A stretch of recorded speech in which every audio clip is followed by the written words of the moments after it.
This is now our finished product of hash brown. Ito yung pangunahing breakfast na kinakain ng mga American. Ayan. Para hindi consume sa space ng freezer kasi pinipreaser namin. Ayan, ganyan na lang siya.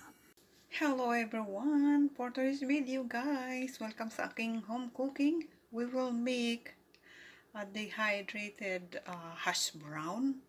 Meron tayong lots of potatoes harvested from our garden. So we will start now. So ito yung ating potatoes guys. Na-wash na rin natin siya. So that is fresh from the garden. And here is our grated. So i-grated natin dito sa malalaking sizes na to. So it's simple. We'll do like that.